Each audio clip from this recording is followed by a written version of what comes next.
मन्नू और चीकू कहीं जा रहे थे। तब रास्ते में एक आदमी रोते हुए दिखता है। मन्नू ने उससे पूछा, अरे भाई, आप रो क्यों रहे हो? आदमी ने कहा, अरे क्या बताऊं भाई, मेरी तो किस्मत ही खराब है। मन्नू ने पूछा, ऐसा क्या हो गया है जो तुम अपने किस्मत को कोस रहे हो? आदमी ने कहा, कुछ दिनों पहले ही मेरे पिताजी की मृत्यु हुई थी। मुझे लग रहा था मेरे पिताजी मृत्यु से पहले मेरे लिए काफी सारा जमीन जायदाद रखे होंगे, पर उन्होंने तो मेरे लिए तिजोरी में सिर्फ एक कागज का टुकड़ा ही रखा हुआ था। अब तुम ही बताओ, क्या मैं भी अपने पिताजी की तरह पूरा जीवन समंदर में मछलियां पकड़ूंगा?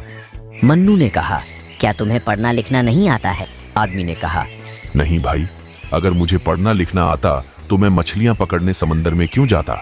ओह अच्छा, तो क्या मैं उस कागज को देख सकता हूँ जो तुम्हें तिजोरी में मिला था? आदमी ने कहा, अब उस कागज के टुकड़े से क्या होगा? उसमें तो कुछ लिखा हुआ भी नहीं है, बस उल्टी सीधी लकीरें खींची हुई हैं।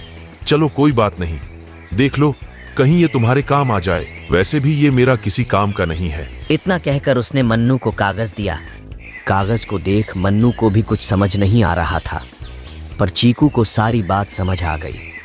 उसने इशारे करते हुए मन्नू को समझाने लगा। मन्नू भी चीकू के इशारे को थोड़ी थोड़ी समझने लगा। मन्नू ने कहा, चीकू, तुम ये कहना चाहते हो कि ये एक नक्शा है। मैं तुम्हारे इशारों को समझ रहा हूँ। तुम इस जगह को पहचानते हो। आदमी ने कहा, अरे भाई, तुम भी क्या इस बंदर की बात सुन रहे हो? इस फटे पुराने कागज में कुछ लकीरों के अलावा कुछ नहीं है। मन्नू ने कहा, चीकू, बंदर नहीं मेरा दोस्त है और ये कभी भी झूठ नहीं बोलता है। अगर इसने कहा है तो ये सच में एक नक्शा हो सकता है। हमें पता लगाना होगा कि यह नक्शा किस चीज का है। उन तीनों ने नक्शे का पता लगाने की सोची और नक्शे के रास्ते निकल पड़े।